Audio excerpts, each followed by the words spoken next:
Assalamualaikum warahmatullahi wabarakatuh. Berikut ini adalah penjelasan lebih lanjut mengenai motif bordir pada produk. Nah, yang pertama ini adalah taplak meja. Sebelumnya juga sudah diberi gambaran berupa ukuran yang dipakai untuk pembuatan taplak meja. Itu dengan panjang 150, kemudian dengan lebar itu 30 sampai dengan 35 cm.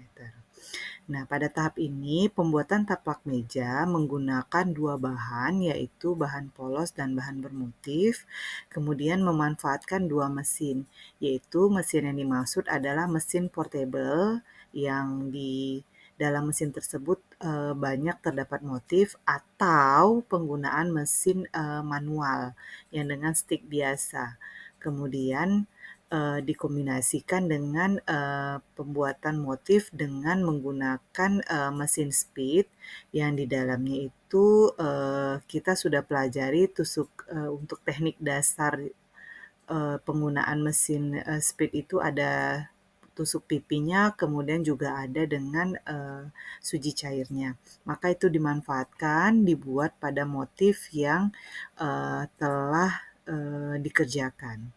Nah, untuk bahan kita bisa pilih motifnya baik itu batik, bunga-bunga, flora, fauna, dan lain-lainnya yang pasti itu sesuai dengan dari mulai bahan polosnya, kemudian motif, kemudian pemilihan bahan yang bercoraknya. Nah, selanjutnya ini kan ada kita buat motifnya itu diberi penjelasan, bukan hanya dibuat diletakkan pada taplak meja inilah motifnya. Padahal yang paling penting adalah motif itu diberi penjelasan, mana yang termasuk motif yang digunakan dengan mesin manual. Mesin manual ini adalah mesin biasa yang kita gunakan, kita dapat memakai dengan stikan biasa, tapi pada bagian atasnya itu menggunakan dua jalur benang gitu. Jadi nanti pemilihan warna benang boleh beragam, kemudian kita tidak menggunakan, kalau misalnya biasa menjahit itu kan satu benang. Nah, tapi untuk bagian ini kita menggunakan dua benang untuk mesin yang manual yang biasa. Tapi jika kalian memiliki mesin portable, ini dipersilahkan pilihlah motif-motif yang bisa disesuaikan.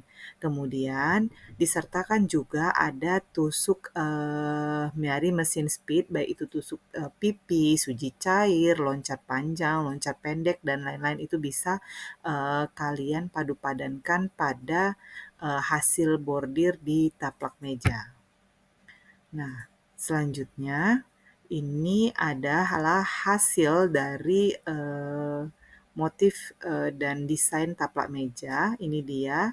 Pada bagian ujung dari taplak meja itu boleh menyudut, boleh juga datar. Nah, penempatan kain bercorak tidak selamanya harus pada bagian sisi, bisa saja bagian-bagian di ujung-ujung pada taplak meja gitu. Ini hanyalah sebagian daripada contoh. Bisa juga untuk kain bercoraknya itu diletakkan pada bagian tengah dari taplak mejanya. Nah, selanjutnya ini adalah desain blus. Blus yang kita gunakan ini adalah seperti bahan yang polos, kemudian dengan yang bercorak juga dengan memanfaatkan dua mesin. Yang pertama itu ada mesin manual. Yang dimaksud mesin manual ini mesin biasa jahit yang kita gunakan, bisa juga dengan mesin portable dengan pilihan motif-motifnya. Kemudian dikombin atau dikombinasikan dengan penggunaan mesin speed yang motifnya kita sesuaikan dengan tusuk apa yang kita gunakan. Nah, di bagian blus diharuskan menggunakan dua bahan ini tadi, polos dan bercorak. Ada teknik cutting, baik itu empire, kemudian ada princess dan lain-lainnya. Nah, di bagian teknik cutting inilah nanti diletakkan stikan dari mesin manual, baik itu speed atau stikan biasa. Nah, di bagian ini. Jadi diharuskan memang pada model busana ini menggunakan dua bahan, kemudian dia juga menggunakan mesin pada, bagian sambungannya, di teknik cutting, manualnya yang digunakan di situ.